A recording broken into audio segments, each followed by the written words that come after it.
De nuestro rico e interesante pasado virreinal, ¿verdad? Sí. Y pues miren, hoy tenemos a un joven viejo conocido de nosotros, es curioso porque es un viejo conocido, porque Mario Sarmiento pues es un investigador que desde bien joven ha estado ya ha estado en exposiciones, ha estado en conferencias, entonces pues está hoy con nosotros otra vez y nosotros nos da mucho gusto, Mario, de verdad te lo digo. Y pues ya la mayoría de ustedes lo conocen, pero les voy a leer una breve semblanza de él, si les parece, ¿sí?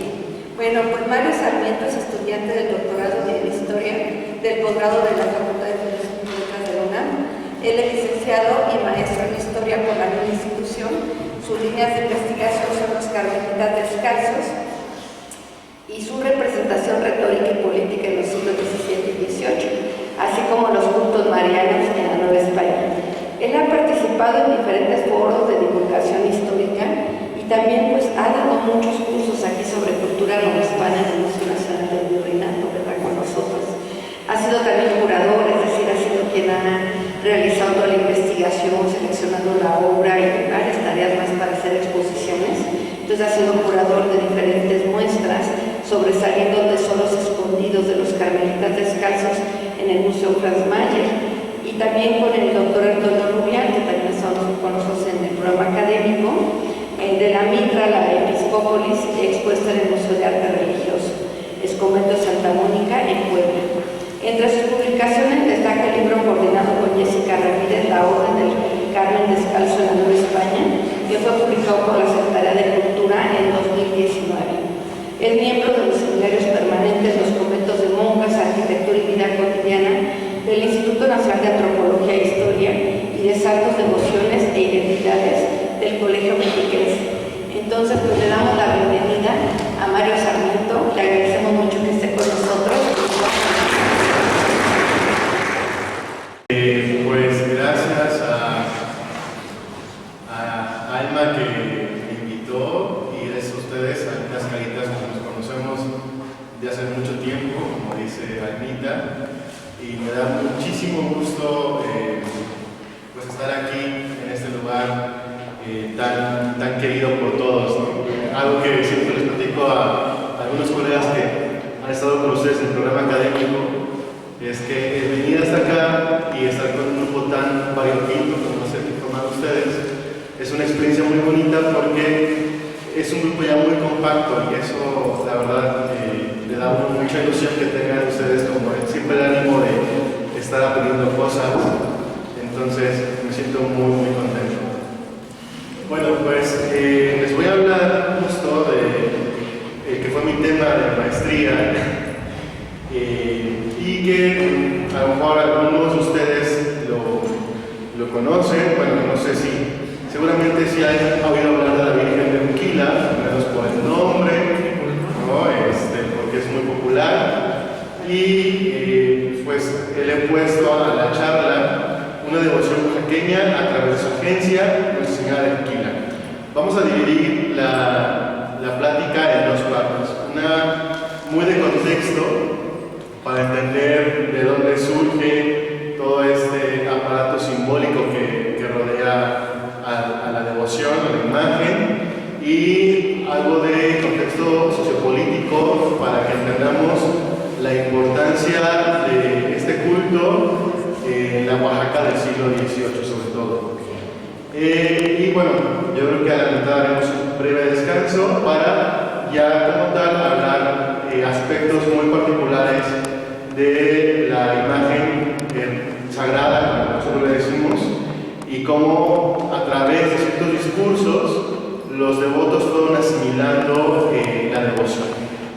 De hecho, aquí les he puesto como, este es un grabado, digámoslo así, inventado, o sea, existe, pero en donde está la Virgen de Uquila, que es ese triangulito que ustedes ven, en realidad lleva otra imagen. Y lo hemos como hecho así porque representa muy bien el simbolismo de la imagen de la Virgen a través de toda la teología y toda la tradición que se va a desarrollar a partir de su culto, ¿no? Ahorita hablaremos más acerca de eso. Pero para empezar, hay que hablar un poco del misterio que representa la imagen, ¿no? Toda imagen religiosa, toda iconografía religiosa nos va a hablar de una circunstancia, una episódica, como son las imágenes que hablan de la vida de Cristo, de María, de los santos, y otras son iconografías propias de imágenes portentosas, ¿no?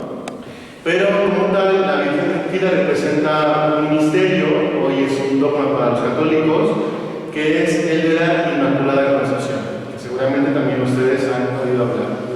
He puesto esta pintura de José de Ibarra para más o menos hablar un poco qué se trata este misterio de la Inmaculada Concepción, ¿no?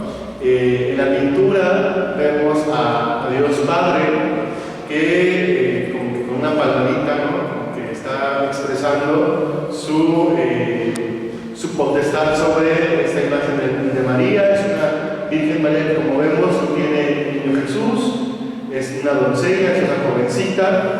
Incluso si ustedes tienen como en su mente el nacimiento de la Venus de Milo, de la Venus de Botticelli, ¿no? Parece incluso como la antítesis de esa imagen, ¿no? Una Venus que cae el cabello, desnuda, que se muestra en toda su fisonomía. Bueno, aquí vemos una Venus pudenda, por decirlo así, ¿no? Una doncella con el cabello largo, incluso no lleva, si se fijan, no lleva un velo, no lleva un manto, y está vestida de almizún, ¿no? La túnica blanca, el manto, la capa es color azul celeste, está en el movimiento de gloria con varios angelitos, que si ustedes ven, alguno trae flores, otro trae una azucena triple, ¿no? Porque recuerden ustedes que la Virgen María para el catolicismo es virgen antes del parto, en el parto y después del parto, ¿no? Eso cuando vemos que hay siempre una azucena triple, quiere simbolizar eso, ¿no? Que la Virgen es antes de y después del parto virgen. Luego vemos también un angelito que tiene una palma, porque es la victoria de la gracia sobre el pecado. Si ustedes observan, también tiene un estelarium, es decir, una especie de corona, una especie de aureola de 2 estrellas, si lo alcanzan a ver, que evoca a una figura bíblica que aparece en el Apocalipsis, ¿no? Una mujer, dice el Apocalipsis, vestida del sol, con la luna bajo sus pies, sobre el orbe se alcanza a divisar una luna apenas esbozada y con una corona de 2 estrellas sobre la cabeza, ¿no? ¿Qué es la Inmaculada Concepción? Bueno, muchos piensan que cuando hablamos de la Inmaculada Concepción se habla de la concepción o de la gestación de Jesús, ¿no? De Cristo en el vientre, pero no, en realidad la Inmaculada Concepción es justo la gestación de la Virgen María, ¿no? De la que va a ser la madre del Mesías. La tradición bíblica señalaba que Dios, después de que Adán y Eva comieron del fruto prohibido, Dios prometió a esos primeros padres de la humanidad que vendría un redentor a redimirlos del pecado que acababan de cometer, ¿no? Ese pecado que nos ha hecho trabajar a los hombres y a las mujeres les ha hecho sufrir en la hora del parto, ¿no? Es el pecado, la consecuencia de ese pecado. Entonces Dios prometió un Salvador y le prometió a Eva que de su descendencia nacería quien pisaría la cabeza de la serpiente, ¿no? Es decir, quien vencería al pecado. Desde ese momento en que Dios ya lo pensó, decían los teólogos, en su cabeza ya de cierta forma se creó intelectualmente la idea de una mujer, ¿no? Es algo un poco como difícil de entender, que desde ese momento en que pecaron Adán y Eva, ya Dios había pensado mandar una mujer para ayudar a este plan de redención. Y entonces los teólogos decían que había 2 creaciones inmaculadas: la creación en idea, es decir, la que tuvo el Padre, y la creación en potencia o física, que es ya como tal la propia Virgen María, ¿no? Por eso cuando vemos ese tipo de representaciones de la Inmaculada Concepción, lo que estamos viendo es la creación en materia, ¿no? Y a la vez la creación en idea, porque si ustedes ven no hay otra figura divina, es decir, no está Cristo, no está el Espíritu Santo, sino solamente el Padre Eterno, porque en la cabeza del Padre Eterno, en la mente del Padre Eterno, desde la eternidad, él ya había pensado en mandar esta figura femenina a apoyar este plan de salvación. Hasta aquí vamos bien.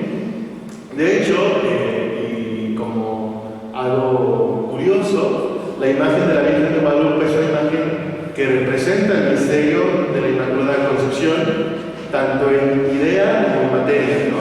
Si nosotros, cuando puedan deambular por el museo, vemos una pintura de la Virgen de Guadalupe, veremos que la Virgen está en nubes y que aparece una especie de pera alrededor de los rayos que la manifiestan, ¿no? Porque representa con las nubes el Padre Eterno y en esa pera que lo rodea con rayos representa el útero de su madre, ¿no? O sea, está dentro del estómago de la Virgen de Santa Ana, su madre, para que vean cómo una idea, una imagen nos muestra también a través de la presentación el misterio que quiere significar o simbolizar, que es el de la Inmaculada Concepción. Esta creencia generó muchísima controversia, porque se decía que la Virgen era, al igual que todos, una mortal. Entonces, como tal, no había podido ser eximida del pecado original, ¿no? O sea, ella también tenía que ser redimida por su Hijo, rescatada por su Hijo. Y entonces se empezaron a generar facciones teologales, teológicas, escuelas teológicas que peleaban entre sí, unos a favor de la creencia y otros en contra, ¿no? Esta pintura también del siglo XVIII, que también es de José de Ibarra, que está en el Museo Nacional de Arte, representa estas controversias, ¿no? Aquí lo vemos muy suavizado el asunto. Si ustedes alcanzan a ver donde está el ángel con la pluma, si lo ven, hay un personaje con una mirada, un rostro un tanto muy solemne, con hábito dominico, que es Santo Tomás de Aquino, ¿no? Seguramente también han oído hablar de este personaje. Tomás de Aquino, junto con San Agustín, son los padres de la teología y de la filosofía medieval, ¿no? Porque todo lo que se estudiaba de las Sagradas Escrituras e incluso del pensamiento humano, humanista, partía de las obras de San Agustín y esto Tomás de Aquino. Bueno, Tomás de Aquino, él va a ser el principal detractor de la Inmaculada Concepción, ¿no? Él decía, pues, esto, ¿no? María tuvo que ser salvada por su propio Hijo, porque si no sería una figura divina y eso ya sería una herejía, ¿no? Decir que María pues tenía algo de divino en ella. Por su parte, los dominicos, que son la orden a la que él pertenecía, se van a alinear bajo esta creencia que va a durar, fíjense, desde el siglo XIV hasta el siglo XVII e incluso hasta el siglo XIX, que va a ser cuando Roma admita esta creencia como un dogma, ¿no? Entonces, pasaron muchos siglos de debates constantes para definir que la Virgen María había nacido sin culpa, ¿no? Hoy nos parece a lo mejor absurdo que haya discusiones de ese tipo, pero eran unas discusiones realmente muy fuertes, sobre todo los que iban a las universidades, porque estudiaban justo teología tomista, pues se veían entre la espada y la pared para saber si apoyar a las ideas de Santo Tomás o estar con la otra facción. La otra facción, que la vemos justo con estos personajes que tienen como un gorrito que se llama birrete, estaba liderada por los franciscanos, ¿no? Y ya en la modernidad, cuando aparezca la Compañía de Jesús, ¿no? Ya en el siglo XVI, sobre todo el XVII, otros personajes que van a unir a la defensa del miraculista, pues van a ser los jesuitas y también los carmelitas, ¿no? De hecho, hay dos franciscanos y un jesuita. Lo distinguimos por este hábito negro.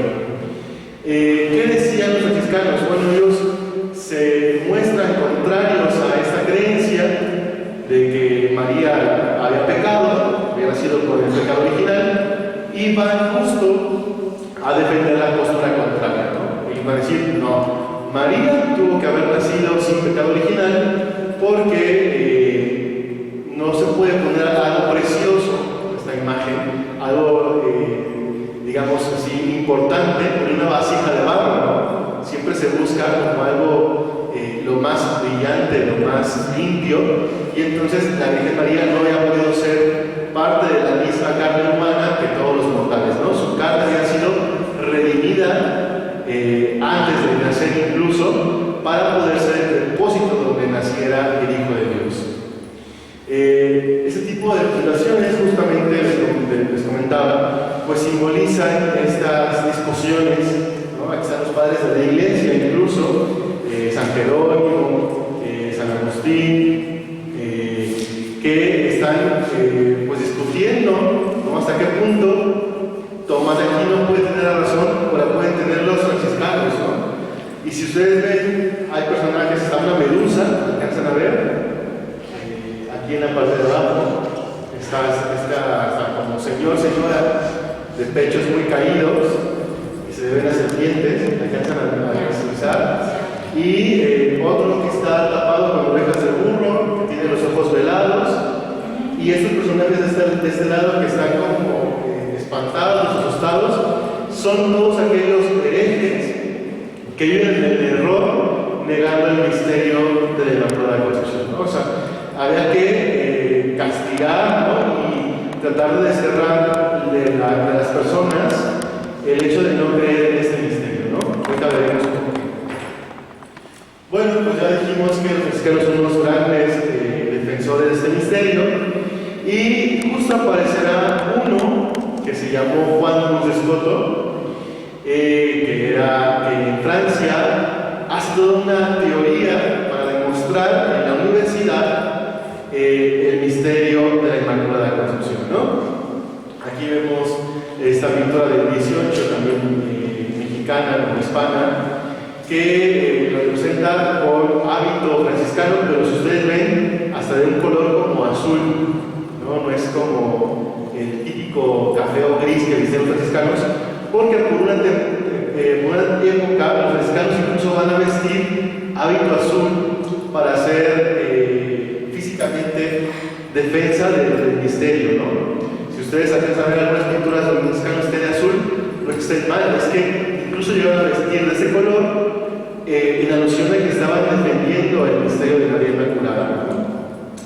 Bueno, nuestro franciscano, Escoto, va a decir, básicamente en sus conclusiones, en sus teorías, que Dios podría ser a su Madre Inmaculada concebida sin el pecado original, no solamente porque Dios tenía el poder de hacerlo, ¿no? O sea, si es Dios tiene la gracia o la fuerza de hacer lo que Él quiera, sino porque le convenía a Dios mismo hacer a su Madre Inmaculada, ¿no? O sea, y dice Luis Escoto, además convenía que lo hiciera por su misma honra, es decir, decía él, Dios no va a querer nacer de una pecadora, sino que porque Él es Dios, ha decidido nacer de algo limpio, ¿no? Y luego de que lo pensó, y luego de que vio que le convino, lo hizo, ¿no? Hay unas palabras en latín que justo resumían esa hipótesis, ¿no? Que básicamente es podía, quiso y lo hizo. Eso es lo que resumía esta teoría de Luis Escoto, que finalmente va a ser la que muchos van a adoptar para defender este misterio. Este misterio que se empieza a defender en toda Europa va a llegar justo a finales del siglo XV a la península ibérica, ¿no? Va a ingresar por el reino de Aragón y poco a poco va a ir descendiendo hasta el reino de Castilla. Sin embargo, para el siglo XVI, quienes apoyaban al monarca como sus confesores, es decir, al emperador Carlos V o al rey Felipe II, eran básicamente los dominicos, ¿no? Porque los dominicos se veían a sí mismos y la gente los veía como los más doctos, los más inteligentes, los más sabios de los religiosos, y por lo tanto se escogían a ellos como confesores. Los dominicos van a promover una devoción, que también ustedes seguramente han escuchado hablar, que era la Virgen del Rosario, ¿no? Entonces, básicamente ahí va a empezar una controversia en la península península ibérica si seguir apoyando a la Virgen del Rosario o empezar a inclinar la balanza hacia la Inmaculada Concepción, ¿no? De hecho, la Virgen del Rosario se va a hacer todavía muy famosa con la batalla de Lepanto, que también seguramente han escuchado hablar de ella, cuando España, con algunos reinos cristianos, con Roma, se van a enfrentar en Lepanto al turco, ¿no? Y curiosamente el Papa Dominico los va a mandar a que todo el mundo rece el rosario, triunfan sobre el turco y se vuelve una devoción muy extendida, ¿no? No les he puesto aquí imágenes, pero hay iconografías de la Virgen del Rosario que se les ponía vestidos de plata como para asemejarlos a una armadura militar, ¿no? Porque era una devoción muy extendida en contra de los herejes. Entonces hay una, digámoslo así, dicotomía de saber, ¿vamos a continuar siendo promotores de la Virgen del Rosario o vamos a dejar que esta devoción que está iniciándose en la península ibérica, que es la Inmaculada, la vamos a apoyar? Y va a ser hasta 1585 que las huestes imperiales, los tercios de España que habían sido mandados a Flandes en la batalla de Empe, decidan adoptar el culto, porque mientras se encontraba la batalla van a encontrar una imagen de la Virgen Inmaculada, y con esa tabla la van a colocar como un estandarte de las huestes y van a triunfar, ¿no? Los tercios españoles. Esto va a generar que la imagen de la Inmaculada también sea una imagen también bélica, porque ayudó justo a las huestes de los tercios españoles a vencer sobre los enemigos, ¿no? Sobre los militares protestantes. Y para 1595, 10 años después, en Granada, va a haber un hallazgo que va a conmocionar a todo el mundo, que es una serie de láminas, como la que vemos aquí en la diapositiva, que venían como cosidas, ¿no? Ven como un hoyito que tiene un agujero que tiene la lámina, porque venía como un libro, ¿no? Se llaman los libros plumbeos, ¿no? Están hechos de plomo y están escritos en hebreo, pero también en árabe. Estos libros básicamente decían que desde tiempos apostólicos, recordaron ustedes que supuestamente el apóstol Santiago llegó a evangelizar la península ibérica, pues desde que venía Santiago a evangelizar la península ibérica, había enseñado a esos primeros cristianos de la península que la Virgen había sido inmaculada, ¿no? Entonces, después con el tiempo resultó ser que estos libros eran apócrifos, eran falsos, que nos había mandado a colocar y hacer el obispo de Granada para santificar el espacio donde se había encontrado, porque junto con los libros se habían encontrado las reliquias del primer obispo de Granada, ¿no? Que había sido discípulo de Santiago. Se encontraba un lugar que se llama el Sacramento, que todavía existe en Granada, pero este tipo de ideas y de creencias empezó a calar mucho en toda la población de la península española y sobre todo también en el monarca, ¿no? Si Carlos V o Carlos I de España y su hijo Felipe II no se habían totalmente aliado a la creencia inmaculista, va a ser ya Felipe III el que va a asimilar más y más esta devoción a la Inmaculada Concepción, y sobre todo porque los dominicos empiezan a dejar de ser los confesores del monarca para que entren los jesuitas. Y los jesuitas ya dijimos que también estaban alineados a esta devoción, y entonces pues eso va a generar que desde la monarquía, desde el rey, se empiece ahora a defender este misterio. Desde 1616, a inicios del siglo XVII, ya se crea, fíjense, una junta, es decir, un organismo monárquico que se va a encargar de reunirse como estamos nosotros, imagínense ellos, que se van a reunir constantemente para enviar misivas a Roma, buscando la declaración del Papa para que digan la Virgen María fue concebida sin pecado original, ¿no? O sea, que era una cuestión no solamente de fe y de creencia, sino que era ya una cuestión de Estado. O sea, el monarca lo había hecho partícipe de su programa político, ¿no? Y desde ese momento va a haber dos creencias muy fuertes para la monarquía española. La primera va a ser el Santísimo Sacramento, es decir, defender que Cristo está en la hostia consagrada. Y la segunda va a ser que la Virgen María fue concebida sin pecado original, ¿no? Son las dos creencias más importantes de esta monarquía. En la pintura que vemos está en Sevilla, es una pintura que perteneció a un convento franciscano. Vemos justo de nuevo esta representación de la Inmaculada Concepción, la reconocemos muy bien, ya hablamos de ella, pero aparecen también unos personajes muy interesantes. Del lado del hábito franciscano es Dulce Escoto, evidentemente, que la defendió en la universidad, el que creó la teoría teológica de por qué la Virgen permanecía inmaculada, pero luego vemos a una monja, ¿no?, que nos recuerda incluso un poco a su hermano por el medallón que tiene en el pecho, pero que perteneció a la Orden de la Concepción, que se llamó Sor María de Jesús de Ágreda. No sé si han escuchado hablar de ella. Sor María de Jesús de Ágreda básicamente era una monja que vivía en la provincia de Guadalajara, en España, que a su vez su madre fue monja, sus hermanas fueron monjas, su papá fue fraile, porque un día la mamá de ella tuvo una inspiración divina que dijo: haz tu casa un convento. Y entonces le dijo al esposo: ¿sabes qué? Pues vamos a ser monjas, así que tú puedes ser fraile. Lo mandó a ser franciscano y su casa literalmente se hizo un convento. La Sor María ingresó en el mismo convento donde ella vivía desde toda la vida, muy joven, ingresó como a los 17 años y a los 20 se convirtió en la priora de ese convento durante toda su vida. O sea, toda su vida fue la superiora de ellas, de las concepcionistas, y ella a su vez tuvo muchas visiones, ¿no? Y entonces una visión que ella tuvo fue que la Virgen le dijo: ahora quiero que escribas la historia de mi vida. Y pues Sor María le dijo: bueno, ¿de dónde la voy a escribir? Ah, bueno, yo te la voy a dictar.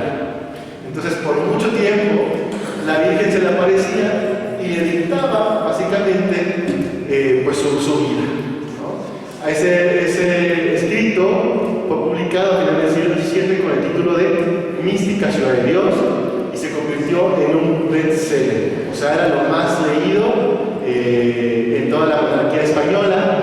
Si ustedes ven pinturas que hablan de la vida de la Virgen, no están basadas en la Biblia, están basadas en el libro de Sor María de Ágreda, porque Sor María de Ágreda era como el telenotas de la época, que básicamente decía el santo y seña de lo que hacía la Virgen. De repente la Virgen dijo: bueno, pues es que mira, en este momento pasó tal cosa, y lo decía con tal descripción que pues la gente estaba muy emocionada. Imagínense leer todo lo más sincero posible lo que la Virgen le comentaba. Bueno, pero además Sor María escribió muchos más libros, ¿no? Dejó, por ejemplo, tratados de la redondez de la tierra, ¿no? Ella decía que los ángeles un día la transportaron y ella pudo ver cómo la tierra era redonda, ¿no? Y ella vio cómo era una esfera.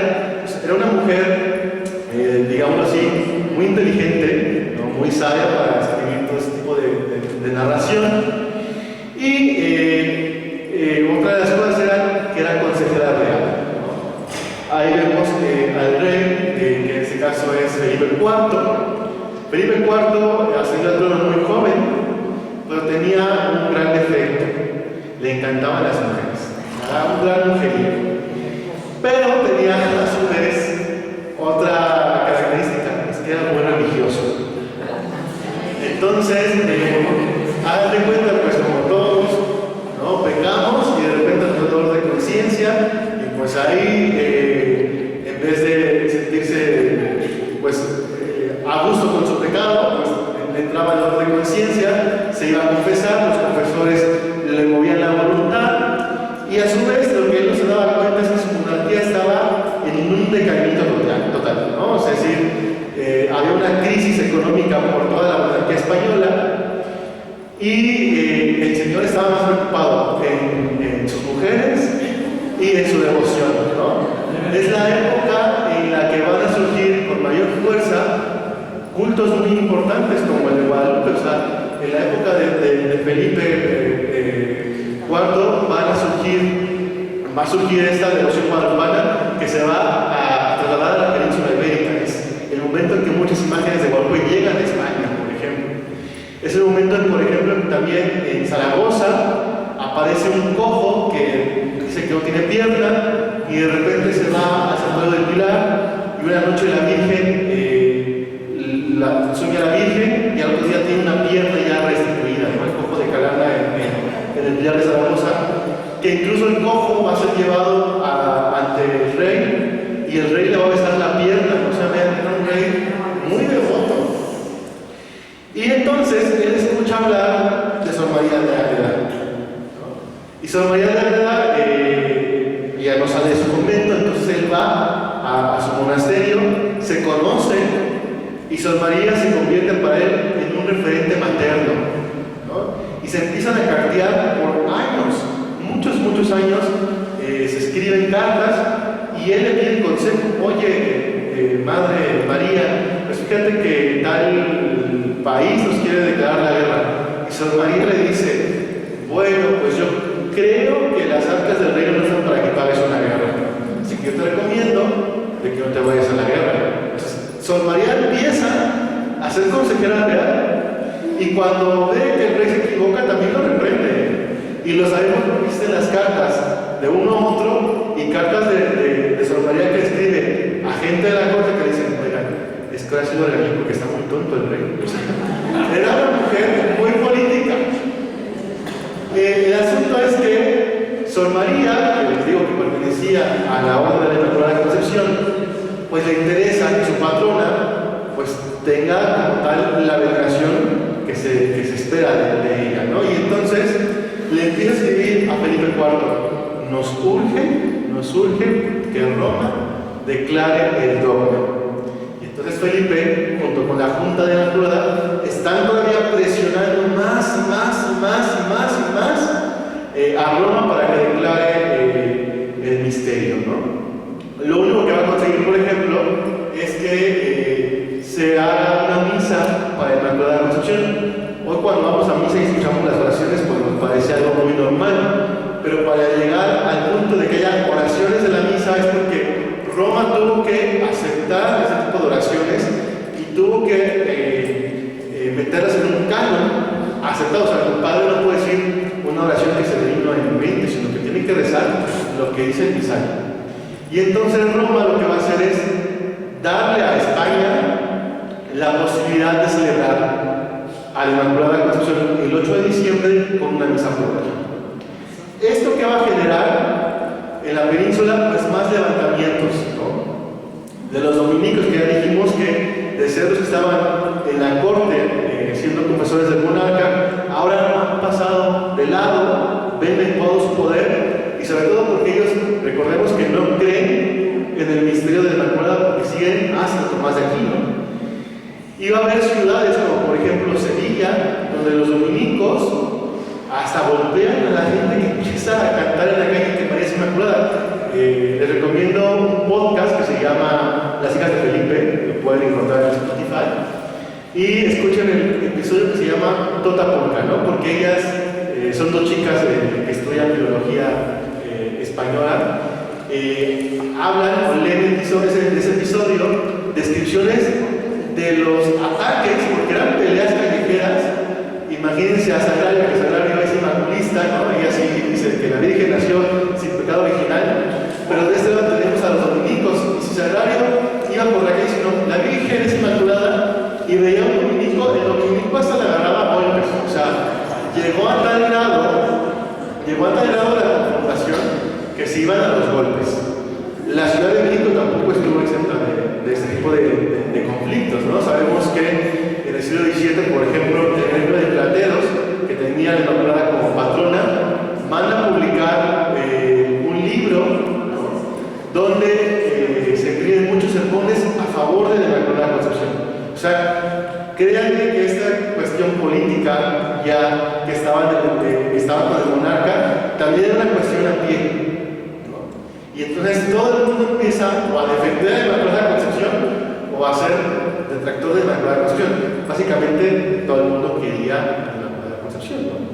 E incluso se empiezan a crear coplas, ¿no? Donde hablan de frailes que están llegando a la Inmaculada y que dicen todo el mundo, a pesar de lo que digan, que publique que tú eres concebida sin el pecado original. O sea, en las universidades, por ejemplo, en la Real Universidad de México, para titularse de bachilleres y de doctores, uno de los últimos pasos que tenían que hacer los universitarios era: juro defender, sea con mi sangre, el misterio de la Inmaculada Concepción, que hasta llevó a ver muertos. O sea, de verdad lleva a haber peleas ahí, tú dices que no, tú dices que sí, pues saquemos las espadas. Y hubo gente que llegó hasta morir por defender este misterio, ¿no? Entonces, por ejemplo, sabemos que en la universidad los que se iban a titular tenían que jurar defender el misterio, ¿no? Los franciscanos, por ejemplo, que en su cordón llevaban 3 nudos de pobreza, obediencia y castidad, aumentaron 1/4 y defender la Inmaculada Concepción, ¿no? Los carmelitas era puro prometo, obediencia, pureza y castidad y defender la Inmaculada Concepción. Las monjas también, ¿no? Sor Juana, incluso en su convento de San Jerónimo, fue la secretaria que levantó las firmas de todas las monjas que iban a defender que la Virgen había sido inmaculada. O sea, era una cuestión que todo el mundo estaba metido ahí, ¿no? Ya dijimos que una de las grandes promotoras de este culto va a ser Soledad de Ávila, ¿no? Esa pintura que está en el Museo de Guadalupe, Zacatecas, de Cristóbal Villalpando, pues la representa, fíjense ahí con su pluma, con su mística ciudad de Dios, y vean que está la ciudad de Jerusalén, ¿no? La ciudad santa del Apocalipsis, y sobre la ciudad santa del Apocalipsis baja la joya más preciada, que es la Inmaculada Concepción, ¿no? Y está también el Apocalipsis San Juan, porque el Apocalipsis San Juan es la descripción que se hace de la Virgen con la nube bajo sus pies, ¿no? Lo que hemos hablado de las 2 estrellas, y la mujer alada, ¿no? Que tiene alas de águila para escapar al desierto. Todo esto va a durar siglo XVII, siglo XVIII no se diga, ¿no? Vamos a regresar a la antigua. Vemos a Felipe IV, luego vemos a su hijo, Carlos II, el hechizado, de cabellos larguitos, que parece niña. Y como ustedes saben, pues Carlos II ya no pudo tener descendencia y llegó una nueva familia a gobernar la monarquía española, que fueron los Borbones, ¿no? Que hasta el día de hoy siguen siendo los reyes de España. Y justo el personaje que vemos de peluca blanca es Felipe V, ¿no? Ya el nuevo rey que va a subir al trono después de los Austrias. Los Borbones también se van a meter mucho en esta cuestión de la Inmaculada, e incluso ya para finales del siglo XVIII, con Carlos III, va a surgir una orden militar, ¿no? La orden de Carlos III, que tenía como característica que era una capa azul, ¿no? En honor justo de este misterio, ¿no? Muchos novohispanos pedían la gracia de ser ingresados a esa orden militar, y por sus méritos a la corona, el rey los justamente se otorgaba esta potestad de ser parte de su orden. Fíjense que hasta 1731, Carlos III pide a Roma no solamente la misa, ¿no? Sino que a su vez declara el Papa que la Inmaculada Concepción es la patrona de todas sus posesiones que tiene en el orden, ¿no? Entonces, si vemos al rey, ¿no? Vemos al rey que lo podemos ubicar bien por su nariz muy pronunciada, aguileña, que le ofrece a la Inmaculada Concepción, si ven, una corona, ¿no? Está diciendo: aquí te presento todas mis posesiones, y con su mano, con su espada, justo señala el escudo de las armas de las posesiones de la monarquía española, ¿no? Sobre las armas están los 2 mundos, ¿no? El viejo mundo y el nuevo mundo, y a su vez animales que representan justo esta diversidad que formaba parte de esa monarquía, esa corona española, ¿no? Y las 2 columnas de Hércules, por recordar este mito que Hércules llegó al Finisterre, al final de la tierra, se envió esas columnas porque hasta ahí era lo conocido, y la monarquía española había adoptado esas imágenes de las columnas del no plus ultra, que cambió por el plus ultra. Más allá del mar llega la corona española, ¿no? Vean cómo una imagen, entre comillas, religiosa, también nos habla de un simbolismo político, que es el declarar como patrona, a su vez, de toda la monarquía, a la Inmaculada Concepción, ¿no? ¿Por qué la monarquía apoyó esta creencia también? Recordemos que la Virgen para esta gente era limpia de todo pecado.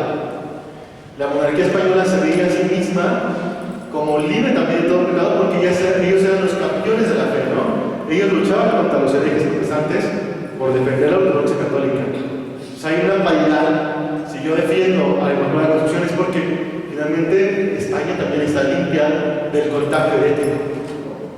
Se pensaba en esa época que la herejía se contagiaba. Entonces la Inmaculada Concepción lo que hacía era frenar el contagio herético en las posiciones de la monarquía española. ¿Hasta aquí vamos bien? Vamos a aterrizar un poco a la realidad oaxaqueña. En 1529 se funda la provincia de San Hipólito Mártir. Como ustedes recordarán, después de los franciscanos, los segundos que llegaron a Nueva España van a ser los dominicos. Y los dominicos, a partir del primer concilio provincial mexicano, como que se van inclinando a la parte sureste de lo que hoy es el país, ¿no? El país México, ¿no? Si ustedes van por Oaxaca, pues la mayoría de las iglesias o conventos famosos son de la orden dominica, o se diga Chiapas, toda esa zona pues está invadida por conventos dominicos. Ellos van a ser, digamos así, los grandes caciques espirituales del sur del virreinato.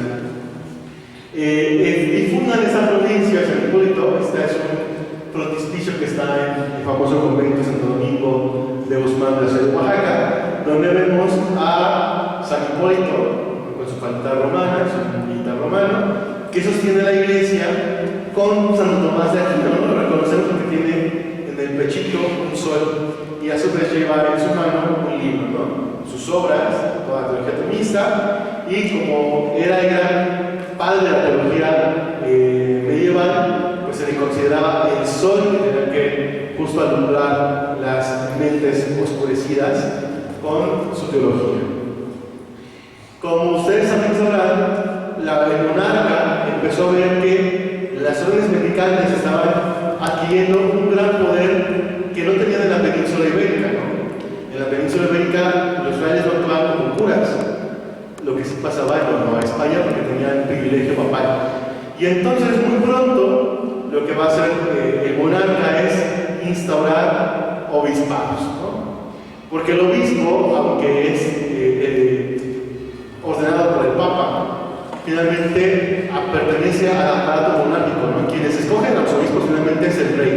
El rey dice fulanito de tal, quiero que sea obispo, y lo manda a Roma a que le den la mitra, pero básicamente forma parte del aparato monárquico. Y entonces los frailes, como tal, tienen un padre general que a su vez rinde cuentas a Roma, y entonces el poder finalmente es manejado desde Roma y no desde la península, ¿no? Como quisiera el rey. Entonces el obispado le permite al monarca tener mayor control.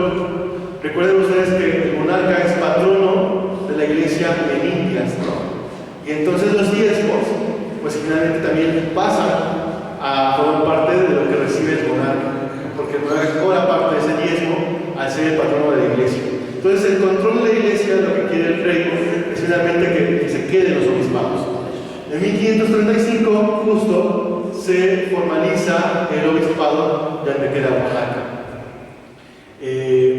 Si ustedes conocen Oaxaca, pues recordarán que es un estado que es muy grande en tamaño, en proporción. Ahora piensen que el obispado de Oaxaca en ese momento era muchísimo más grande de lo que es hoy, ¿no? Incluso llegaba a partes de Veracruz, ¿no? Unas partes también de Puebla, de Guerrero, o sea, una proporción muy grande de territorio que está dividido en pocas parroquias, ¿no? Pero a su vez, el gran problema de Oaxaca hasta el día de hoy es la multiculturalidad que hay en Oaxaca, ¿no? Por ejemplo, el zapoteco, no es el mismo zapoteco que se habla en la Sierra Norte que el que se se habla en el Istmo o el que se habla en valles centrales. Y entonces eso genera un problema aún mayor, porque entonces tanto los frailes como los curas tienen que aprender lenguas.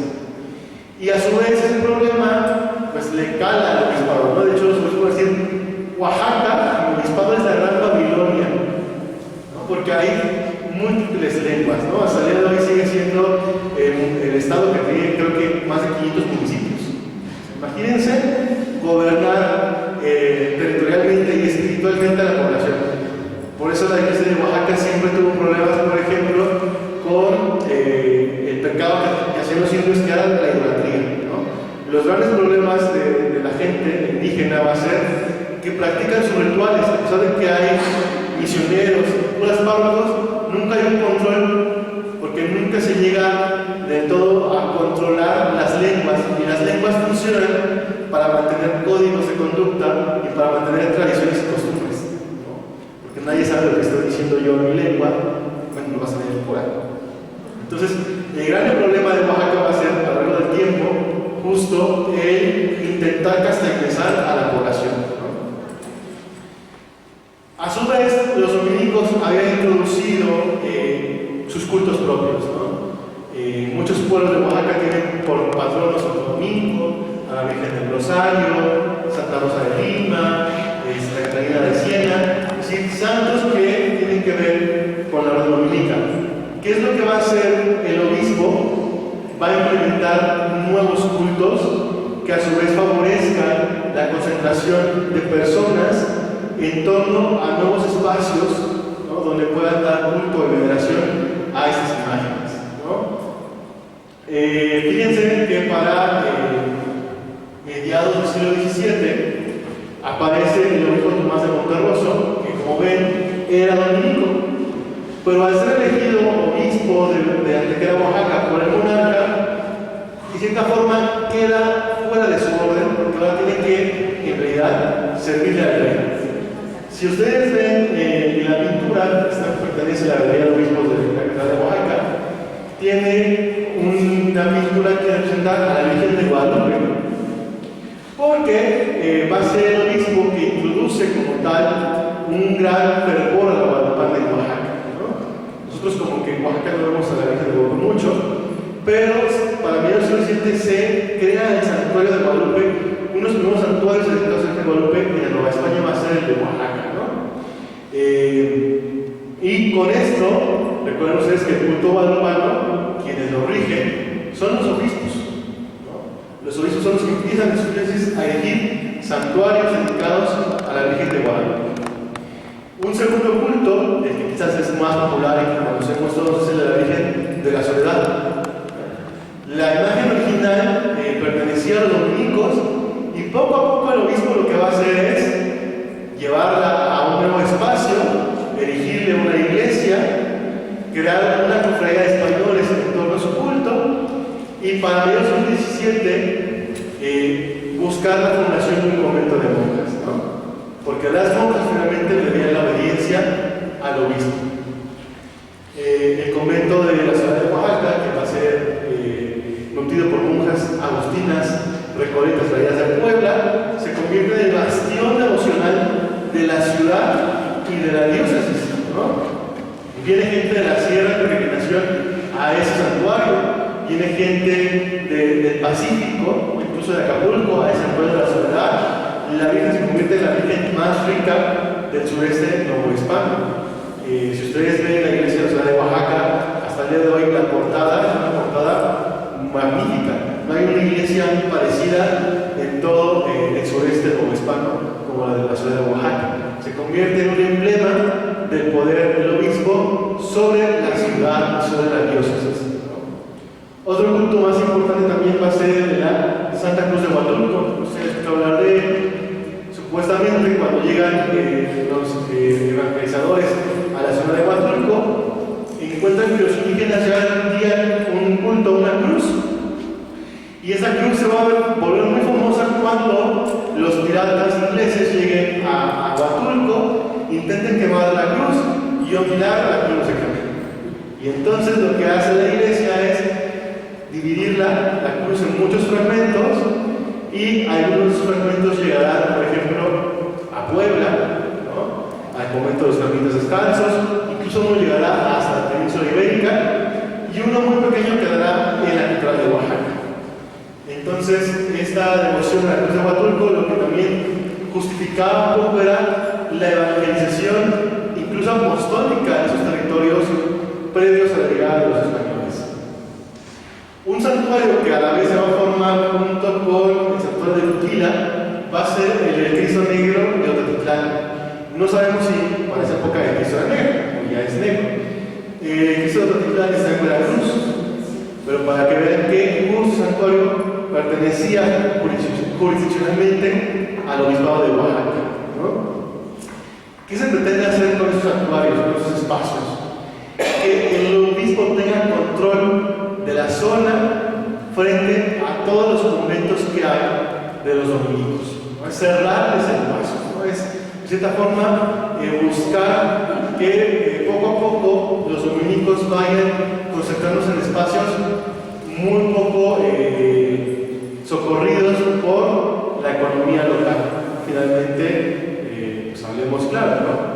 Todos esos conventos se mantienen de la economía local. Y entonces, lo que hace justo el obispado, poniendo imágenes milagrosas, poniendo santuarios, poniendo parroquias, es frenar el avance de las órdenes mendicantes, en particular en este caso de los dominicos. En todo el siglo XVII se va a recrudescer este intento de secularizar las parroquias dominicas para convertirlas en parroquias del obispado, ¿no? Las doctrinas de los dominicos van a ser buscadas para ser parroquias del obispado de Oaxaca. A su vez,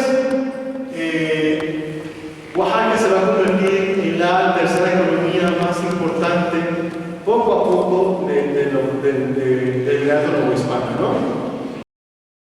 Gobierno de México. Segundo piso de la Cuarta Transformación.